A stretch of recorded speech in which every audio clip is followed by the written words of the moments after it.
Vous voulez un petit secret, Guillaume? Alors.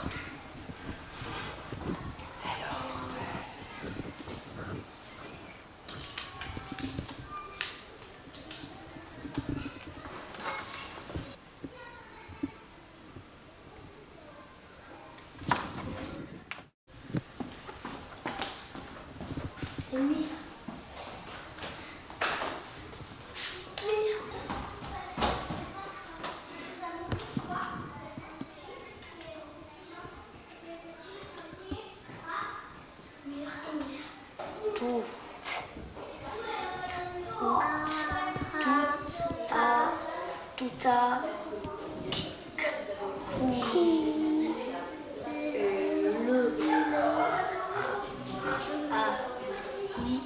Le radis sort de terre.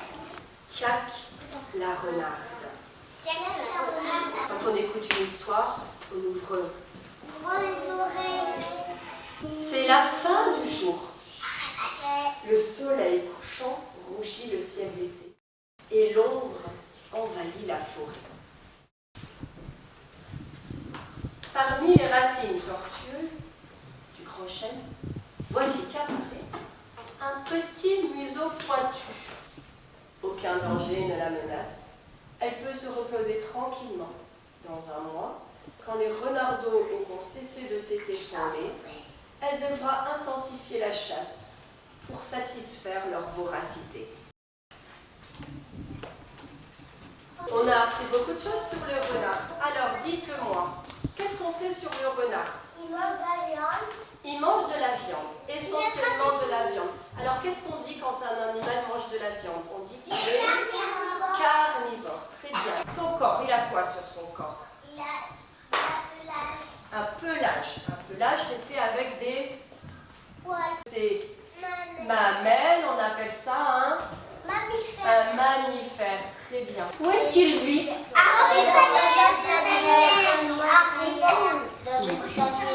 Il vit dans son terrier.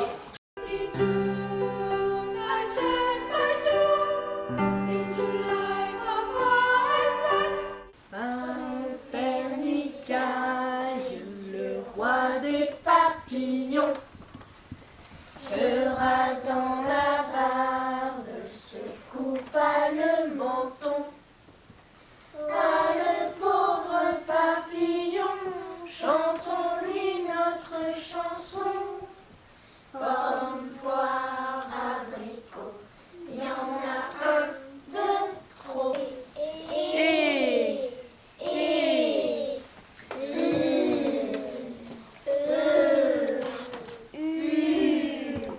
Aujourd'hui, nous allons découvrir un nouveau son. David est très heureux d'avoir une petite sœur. Elle s'appelle Dorine. De temps en temps, sa maman la lui donne pour l'endormir. David lui dit si doucement dodo qu'on n'entend plus que... Que fait David? Que dit David? Encore une fois. Le dans les livres, vous le verrez comme ça ou comme ça. Nous allons l'écrire comme ça. Et la majuscule qui a été chez le coiffeur, elle est comme ça. Est-ce que vous connaissez des mots où on entend le son D? Blanche. Dodo. Coco, travailler.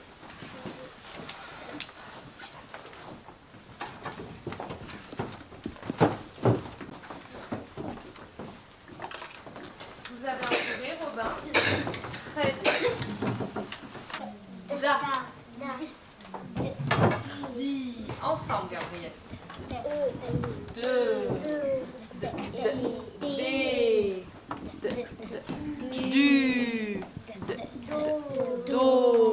Attention.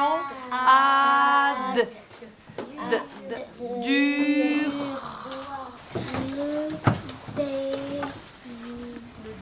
Alors le grand défi du CP-C20, c'est au-delà de l'apprentissage purement fonctionnel de la lecture et de l'écriture qui est bien sûr indispensable, c'est de donner l'amour des livres aux élèves. Cet amour pour la lecture, c'est à mon sens une des clés de la réussite scolaire de manière générale et également une des clés du bonheur.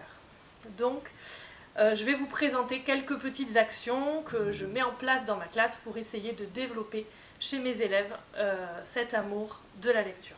Donc en premier lieu, c'est offrir tous les soirs aux élèves une lecture d'une œuvre. Donc c'est vraiment une lecture offerte pour le plaisir, pour la joie de la lecture. Donc il peut s'agir d'albums humoristiques ou résistants, c'est-à-dire que ce sont des albums où il va falloir mettre en lien plusieurs éléments, que ce soit l'illustration, le texte, ou plusieurs éléments du texte pour accéder à la compréhension de l'histoire. Donc c'est un travail que je leur fais faire en leur posant des questions. Et donc par ce questionnement, ils accèdent au sens et c'est quelque chose qu'ils aiment beaucoup. Je vois leurs yeux pétiller à chaque fois que nous faisons ce temps de lecture offerte. Et pour moi, c'est important que ça clôture chaque journée parce que ça finit la journée sur une note vraiment agréable. En plus de ce cadeau littéraire journalier, ils ont la chance de pouvoir écouter, après le repas, une histoire audio, donc tous les jours aussi. Donc là, c'est un travail un peu différent parce qu'ils ne bénéficient pas de l'appui de l'illustration. Donc ils doivent créer une image mentale de l'histoire dans leur tête. Et en général, j'essaie de prendre des histoires avec des épisodes. À côté de ces rituels journaliers, il y a aussi dans la classe des rallyes lecture. Donc ce sont des petits questionnaires à choix multiples sur certains petits romans de la classe. Puis ils viennent me le montrer et s'ils valident, s'ils ont tout juste, ils gagnent un petit mandala colorié, c'est quelque chose qui les motive, qu'ils aiment bien. En plus de ça, 2 ou 3 fois par an, quand je vois que l'intérêt pour la lecture fléchit un peu, j'institue une journée bonus. Donc la journée bonus, c'est lorsqu'ils lisent un livre pour les CP ou 2 livres pour les CE1, ils gagnent un petit point bonus. Ces journées bonus suffisent à relancer l'engouement pour plusieurs semaines. Je fais également chaque année un prix littéraire. Donc je choisis 10 albums de qualité et donc leur travail est de lire les 10 albums et ils ont à leur disposition des petits bulletins de vote et une urne et donc ils viennent après la lecture d'un album écrire le titre et noter l'album suivant s'ils l'ont plus ou moins aimé. Et nous décernons une médaille d'or au livre qui a le plus plu aux élèves, une médaille d'argent, une médaille de bronze. Pour finir, de manière non ritualisée, je propose des petits temps de lecture libre. Donc là, par contre, ils n'ont pas le droit de prendre d'atelier, c'est uniquement des livres. Et ça dure 5-10 minutes. Et le calme et la concentration qui règne dans ces moments sont vraiment un régal à regarder pour l'enseignant. Et enfin, il y a aussi un système de prêt de livres dans la classe, comme dans une bibliothèque. Donc par toutes ces actions, j'essaie de développer chez mes élèves le goût de la lecture, le plaisir du livre, la curiosité pour les livres, car je suis intimement convaincue que aimer lire est un passeport pour la vie et pour une vie riche et épanouissante.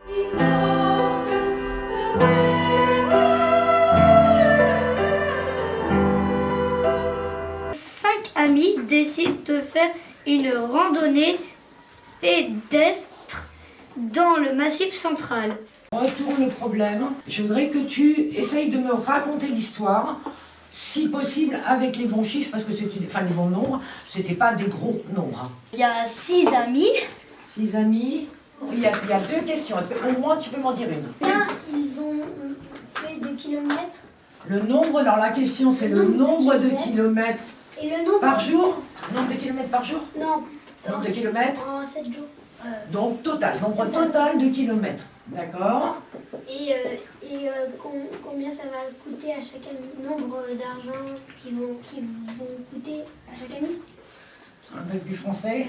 Il faut trouver combien d'argent va dépenser chacun des amis. Chacun. Pourquoi? Parce que, est-ce qu'on le connaît, le nombre total d'argent qu'ils ont dépensé?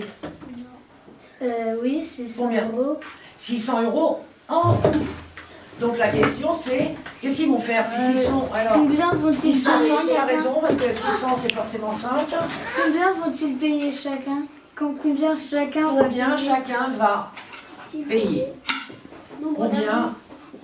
Combien chacun va-t-il payer? Une randonnée pédestre. Pédestre, ça veut dire quoi? Oui. C'est qu'ils font une grande randonnée. Qu'ils font une Mais non, mais randonnée. pourquoi on dit pédestre? Parce que c'est long. Parce que c'est long. Lise. Une randonnée rude. Rude. Personne pédestre, personne ne sait de quel mot ça vient. Pédagogique.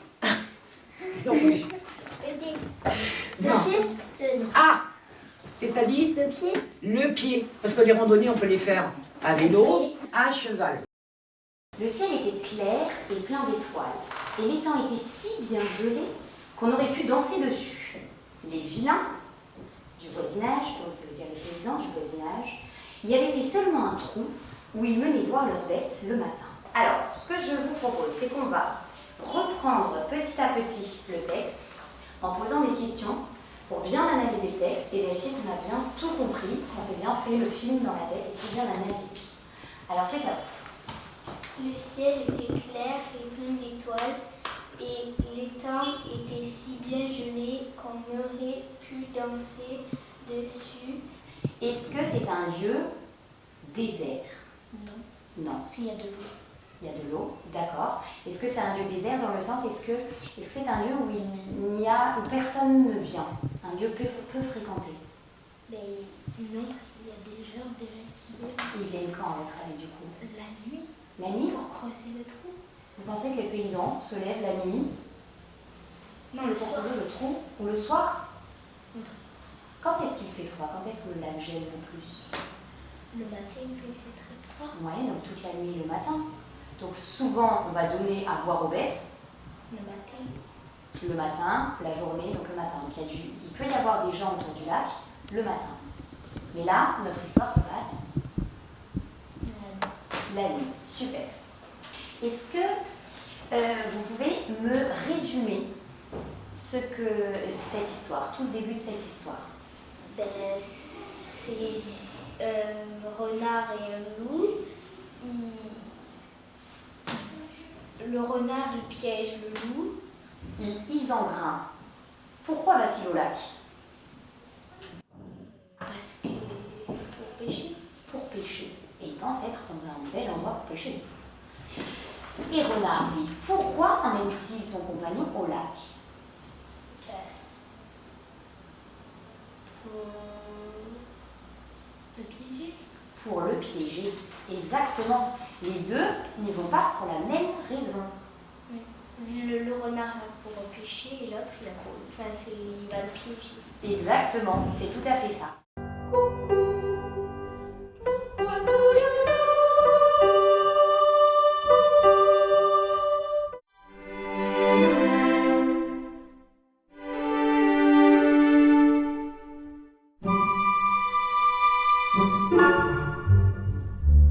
Je vais vous parler de Magarkan. C'est un livre de chevalerie mais fantastique. Son auteur Mathieu Bauvois est un écrivain contemporain, mais c'est aussi un prêtre qui aimait beaucoup Tolkien. Ce livre raconte l'histoire de Farehanor, un jeune homme qui vivait avec son grand frère et ses parents dans un petit village quand ils ont été attaqués par des orques. Son grand frère étant parti pour devenir soldat et ses parents étant morts, Farehanor vivait tout seul jusqu'à ce qu'un des plus grands chevaliers du royaume vienne et lui demande s'il veut devenir son fils d'armes. Farehanor accepte et entre à l'académie militaire d'Ebanestal, une des plus prestigieuses académies de tout le royaume. J'ai vraiment beaucoup aimé ce livre car il est rempli de belles valeurs, telles le don de soi, l'amitié ou la persévérance. Mathieu Bauvois nous transmet en quelque sorte l'évangile à travers ce livre. Par exemple, les hommes croient en ce qu'ils appellent le bien, les orques le puissant et les elfes l'être beau. Durant toute la série de livres, on voit le chemin spirituel comme physique de Farehanor. Et si on réussit à finir au moins le premier livre, on ne peut plus s'arrêter car à la fin, on apprend que les parents de Farahanor n'étaient en réalité pas ses vrais parents. Et il y a plein de petites révélations comme ça qui rendent le livre super intriguant. Irma Yerkan, c'est voyager à travers un tourbillon d'émotions, du rire aux larmes. Ce livre nous touche en plein cœur et nous rappelle que chaque histoire peut résonner en chacun de nous.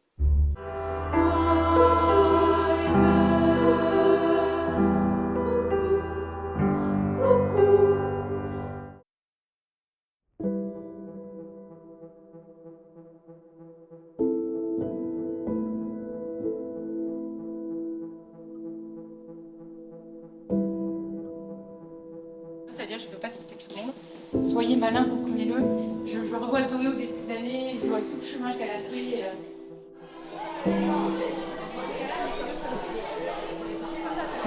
Chacun va essayer de chuchoter. Non, non. J'ai mis une dizaine de minutes.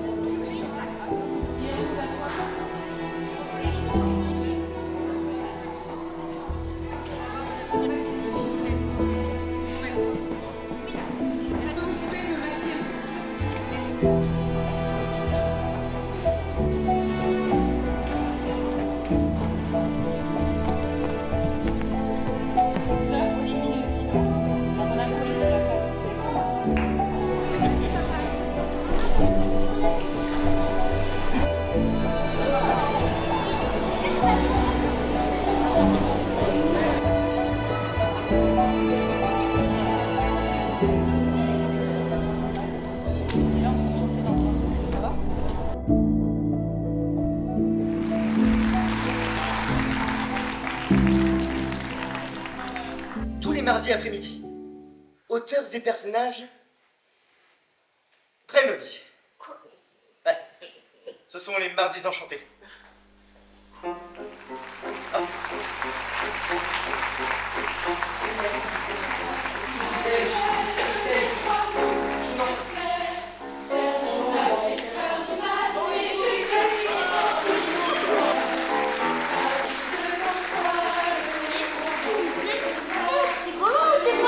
Je sais très bien.